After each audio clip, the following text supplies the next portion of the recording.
สบายดีบ้านนาทินเดิมจะพามาเบิ่งการสานข้องแบบดั้งเดิมแต่ว่าการก่อก้นข้องนี่มันก่อแบบคอกหมูเอาตอกมาวางไขว้กันแบบนี้มาวางไขว้กันแบบนี้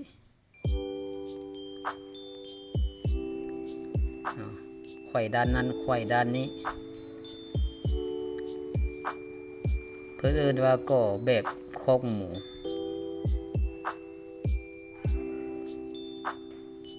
เอามาวางแบบนี้เลยเนาะแต่ละข้าง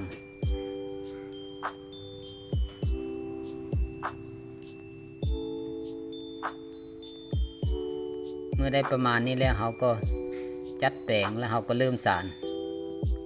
เรานับจากจุดใจกลางออกแต่ละข้างนั้นจะมีข้างละ3 เส้น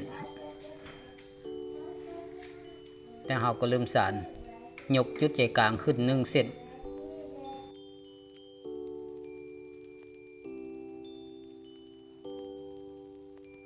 และยกจุดใจกลางขึ้นอีก3 เส้น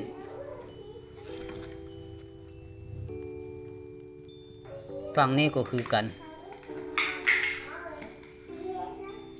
ยกจุดใจกลางขึ้น1 เส้นยกจุดใจกลางขึ้น3 เส้นเครื่องกลางเนาะขึ้น3 เส้น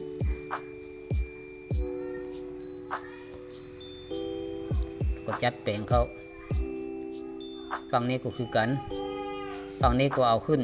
1 เส้นเครื่องกลางนั้นเนาะแต่ว่า2 ข้างนั้นเฮ็ดเป็นลาย3ถึงเป็นลาย3แล้วก็เอาเครื่องกลางขึ้นอีก3 เส้นสานเข้าไปแบบนี้เบื้องนี้ก็คือกันเอาเครื่องกลางขึ้น1 เส้นเอาเครื่องกลางขึ้น3 เส้นแบบนี้เนาะแล้วเราก็จัดแปลงจะได้ประมาณนี้เนาะความจริงแล้วลายนี้เนาะเราจะสังเกตเห็นถ้าหากสานเต็มลายมันเนาะมันจะมีขึ้น1 เส้นขึ้น3 เส้นขึ้น5 เส้นอยู่เครื่องกลางนั้นเนาะแล้วก็ลง1 เส้นลง3 เส้นลง5 เส้นอยู่เครื่องกลางมันเป็นอย่างนั้นเนาะขึ้น1ขึ้น3ขึ้น5แล้วก็ลง1ลง3ลง5 2 ข้อข้างนั้นเป็นลาย3 2 ข้อข้างจะเป็นลาย3เพราะว่าก็แบบคอกหมูนี้ก็แบบลาย3เนาะสานลาย3ได้ประมาณนี้แล้วเราพอแล้วเนาะเราก็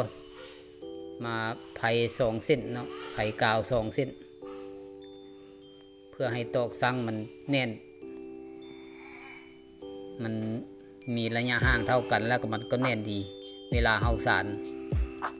ตอกซังมันจะบ่ย้ายออกไผ่2 เส้นนี้ก็ไผ่ง่ายๆเนาะไผ่แบบเกี่ยวขึ้นเกี่ยวลงเนาะเกี่ยวเอาตอกซังแต่ละเส้นนั้นเกี่ยวขึ้นเกี่ยวลงไปเลยเอาไผ่แบบนี้ไปให้ได้หอบ1หอบปลายหน่อยนึงแล้วเราก็พอการสานข้องหน่วยนี้ก็เป็นข้องที่ใหญ่เด้เนาะบ่น้อยปานใดถือว่าข้องที่ค่อนข้างใหญ่ค่อยเอาตอกซังข้างหนึ่ง18 เส้นอีกข้างหนึ่ง19 เส้นในเมื่อรวมกันแล้วจะเป็น37 เส้นเฮาฮู้ว่าตอกเส้นหนึ่งมันมี2 ส้นเฮาก็เอา37มาคูณ2จะออกมาเป็น74เอา74มาหารให้3มันจะเศษ2ต้องให้มันเศษ2มันจึงถึกเนาะถ้าบ่เศษ2นี่จะสานลาย3ดั้งเดิมนั้นมันสานบ่ถึกถ้ามันเศษ0มันจะสานได้แต่ลายหลงเนาะมันจะเป็นลายหลงให้มันเศษ2เนาะทุกเทื่อให้มันเศษ2มีบางครั้งตอกซังทั้ง2 ข้างหันเท่ากันก็มีแต่ว่าหาร3แล้วขอให้มันออกมาเป็นเศษ2ขั้นตอนนี้แม่นเฮาใส่ไม้ขัดก้นแล้วนี่เนาะแล้วเฮาใส่ไม้ขัดก้นแล้วเฮาก็สิเริ่มสานเลย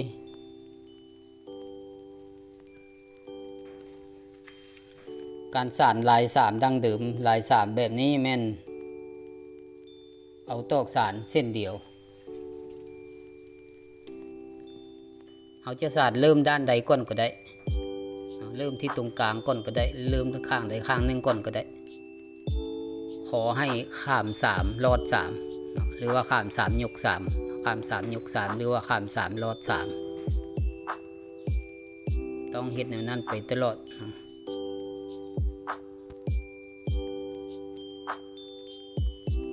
เฮาสานครั้งแรกนี่มันก็กดบ่อยากลงเนาะสานบ่อยากเข้าปานใด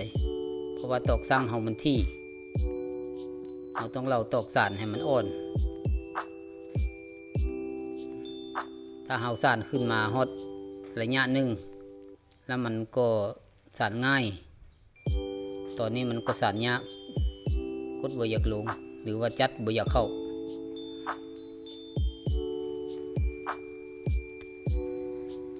การสานลายสานแบบนี้แม่นตอกสานต้องเดินเส้นเดียวใส่ตอกสานเส้นเดียวตลอดเฮาจะสานจากซ้ายไปหาขวาหรือว่าจากขวาไปหาซ้ายเฮาจะสานวนไปด้านใดก็ได้หมดสมมุติว่าเฮาสานจากซ้ายไปขวาเฮาก็สานจากซ้ายไปขวาไปตลอดเลยหรือว่าเฮาจะสานจากขวามาซ้ายเฮาเริ่มต้นแล้วเฮาก็สานจากขวามาซ้ายตลอดเลยเฮ็ดอันใดก็ถึกเนาะเพราะว่าเฮากำหนดตอกสั่งมันถึกแล้วถือกับการสานลายสามแต่พ่อแต่แม่เฮาเคยพาสานข้องสานกระตานี่เคยมักเฮ็ดแบบลายสามนี้สานกระม่องกระยังก็สานแบบลายสามธรรมดานี้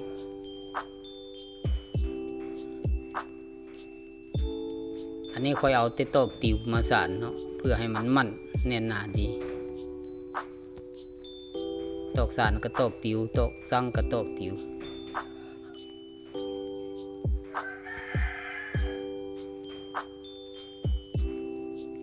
ถ้าเฮาใส่ไม้ไผ่บ้านเฮาจะใส่ตอกขาวตอกแบบที่ว่าเฮาจักทางแข็งอันนี้เฮาใส่ตอกไม้ซอดเนาะเฮาจะต้องใส่แต่ตอกติวเท่านั้นเพราะว่าไม้ซอดมันบางบ่สามารถจักทางแข็งได้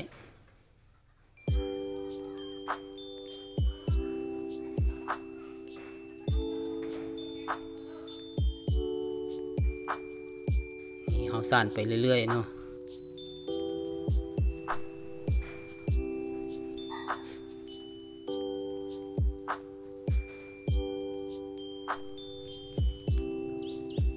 มาฮอดขั้นตอนนี้เฮาจะสานง่ายแล้วเนาะกดลงธรรมดาจัดเข้านี่เข้าไวสานง่ายยก3ข้าม3ยก3ข้าม3ไปเลยสานง่ายๆขอแต่อย่าให้เฮาหลงลืมบ่ให้หลงข้าม2หรือว่าข้าม4เนาะหรือว่าลอด2ลอด4แบบนี้มันสิบ่ถึกเนาะต้องแม่นข้าม3รอด3เท่านั้นถ้าเฮาสานผิดเฮาจัดลงมันจะรู้สึกในมือเฮามันจะฝืดเนาะสีคัดๆบ่อยากลงเฮาต้องกวดกาเบิ่งเฮาต้องมีบ่อนหลงบ่อนข้ามบ่อนใดบ่อนหนึ่งเฮาต้องได้พื้นใหม่แล้วก็มาลืมสานใหม่อีกนี่เนาะการสานลาย3นี้เฮาจะสังเกตเห็นอันนึงตอกเส้นถึงสุดเนาะรอบเส้นถึงสุดนี่กับรอบที่4นับลงไปรอบที่1คือเส้นถึงสุดและนับลงไปรอบที่4นั่นมันจะเป็นแบบออกคือกันเข้าคือกันตอกสานนะตอกสานออกจากตอกสร้างแล้วเข้าในตอกสร้างหันความ3รอด3นั้นมันจะออกคือกันเข้าคือกันออกมองเดียวเข้ามองเดียวเราจะสังเกตเห็นแบบนั้นและตอกสร้างนั้นเราจะสังเกตเห็นเป็นเส้นจมเส้นฟูมันจะเป็นเส้นจมเส้นฟูบากันไปเนาะเส้นหนึ่งจมเส้นหนึ่งฟูแล้วก็ข้ามกันบากันไปแบบนั้นอันนี้เราสานประมาณนี้เราก็สานเอาคอมันเนาะสานกดเข้าให้มันได้คอมันหลังจากนี้เราก็หาแนวมาตึงปากมันให้มันแหวออกแล้วเราก็สานลาย3คือเก้าสานลาย3ธรรมดาคือเก้า มีบางคนส่วนคอมันนี่เพิ่นมักสั่นลาย3แบบไผ่3เส้นไผ่กาว3เส้นแต่ว่าค่อยสานแบบลาย3ดั้งเดิมมาเลยสานแบบนี้ก็ได้คือกัน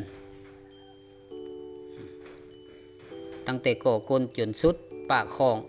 แม่นลายเดียวเอาลาย3แบบดั้งเดิมอันนี้ก็ข้าม3โลด3แต่กวดกาคืนเนาะเพื่อบ่ให้เฮาลงกวดกาคืนอยู่เรื่อยเฮาสานไปได้ระยะนึงเฮาจะจื้อ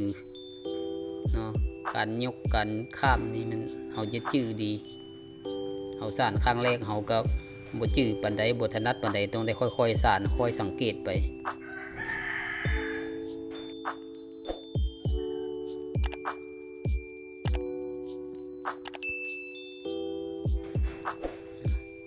อันนี้เฮาก็ดัดออกเนาะปากให้ปากมันแหวออกสานแล้วเฮาก็ดัดตอกสั่งหันออกดัดออกให้มันแหวออกจะได้มาประมาณนี้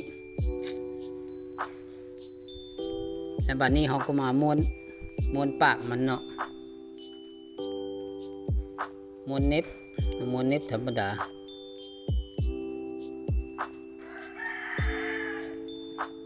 ม้วนบิดลงมาแบบนี้แล้วก็ข้าม2เส้นแล้วก็เน็บเข้าไป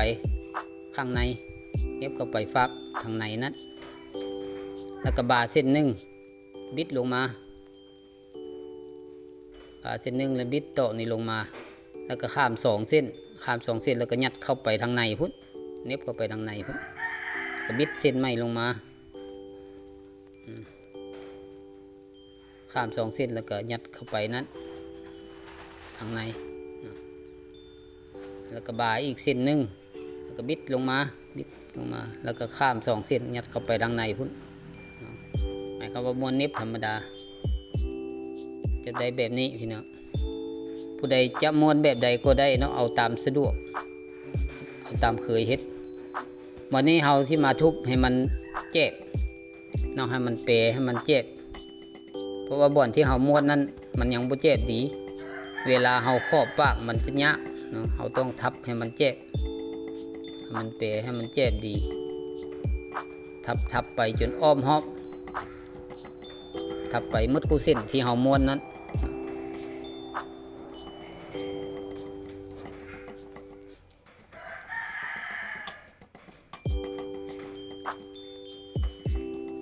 ค่อยทับไปมูนไปจากนี้เฮาก็มาตัดมันเฮาบาเส้นมีเส้นหนึ่งที่บ่ได้ม้วนเฮาบากันไปเนาะเฮาบาเส้นไปมันจะยังเหลือแบบนี้เฮาได้ตัดส่วนมันออกตัดแบบนี้แล้วยังส่วนทางในตัวที่เฮาม้วนเน็บเข้าทางในนั้นมันจะมีส่วนมันยาวอยู่เฮาก็ต้องตัดส่วนมันออก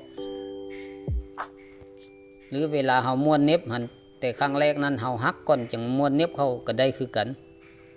อันนี้ค่อยบ่ได้หักส่วนต่อค่อยเน็บเข้าไปเลยแล้วค่อยจึงมาตัดตามทีหลังอันนี้ก็ถือว่าสำเร็จการสานข้องขั้นตอนการสานสำเร็จแล้วพี่น้องก็จะได้มาประมาณนี้ข้องลาย3ธรรมดาลาย3แบบดั้งเดิมเนาะขั้นตอนต่อไปก็แม่นเฮาครอบข้องใส่ตีนใส่หูใส่งาแล้วมันจะออกมาแบบนี้จะได้ประมาณนี้พร้อมใส่งานได้เลยอันนี้แม่นสานข้องลาย3แบบธรรมดาแบบดั้งเดิม